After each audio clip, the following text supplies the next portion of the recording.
4 ವರ್ಷಗಳ ಹಿಂದೆ ಒಂದು ಕ್ಯಾಂಪೇನ್ ನಡೀತು ಸೋಷಿಯಲ್ ಮೀಡಿಯಾದಲ್ಲಿ, ಅನಂತ್ನಾಗ್ ಅವರಿಗೆ ಪದ್ಮಭೂಷಣ ಕೊಡಬೇಕು ಅಂತ. ಒಬ್ಬ ನಟನಿಗೆ ಒಂದು ಗೌರವಕ್ಕಾಗಿ ಒಂದು ಕ್ಯಾಂಪೇನ್ ನಡೆದಿದ್ದು ಬಹುಶಃ ಮೊದಲನೇ ಸಲ ಅನಿಸುತ್ತೆ.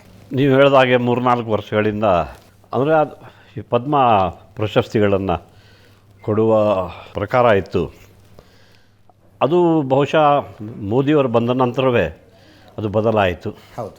ಆದರೆ ಈ ರೀತಿ ಯಾರು ನಿಸ್ವಾರ್ಥತೆಯಿಂದ ದೇಶಕ್ಕೋಸ್ಕರ, ನಾಡಿಗೋಸ್ಕರ, ಸಮಾಜಕ್ಕೋಸ್ಕರ ಕೆಲಸ ಮಾಡಿದ್ದಾರೋ ಅವ್ರಿಗೆ ಇಲ್ಲಿ ತನಕ ಯಾರೂ ಗುರುತಿಸಿಲ್ಲ, ಅವರು ಆ ಗುರುತನ್ನು ಬಯಸಿಲ್ಲ.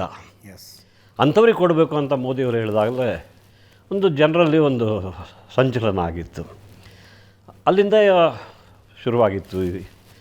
ಆ ರೀತಿ ನಡೀತಿರುವಾಗ ನಮ್ಮ ಚಲನಚಿತ್ರರಂಗದವರೇ ಆದ, ನನ್ನ ಜೊತೆ ಕೆಲಸ ಮಾಡಿದವರೇ ಆದ ರಿಷಬ್ ಶೆಟ್ಟಿ, ಹೇಮಂತ್ ರಾವ್, ಆಮೇಲೆ ಆವಾಗ ಪುನೀತ್ ಕೂಡ ಅದರಲ್ಲಿ ಸೇರಿಕೊಂಡ್ರು, ರಕ್ಷಿತ್ ಶೆಟ್ಟಿಯವರು ಅದನ್ನು ಸೇರಿಕೊಂಡ್ರು.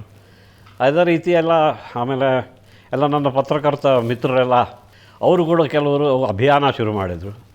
ಅಲ್ಲಿಂದ ಅದಕ್ಕೆ ಚಾಲನೆ ಸಿಗ್ತೋದು. ಸತತವಾಗಿ ನನ್ನ ಹೆಸರನ್ನು ಹೇಳ್ತಿದ್ರು. ಅದು ಇದು ಬಂದಾಗ ಸಂತೋಷವಾಯಿತು, ಬರಬಹುದು ಅಂತ ಒಂದು. ಯಾಕಂದರೆ ಈ ರೀತಿಯ ಒಂದು ಬೆಂಬಲ ನಾನಂತೂ ನೋಡಿರಲಿಲ್ಲ.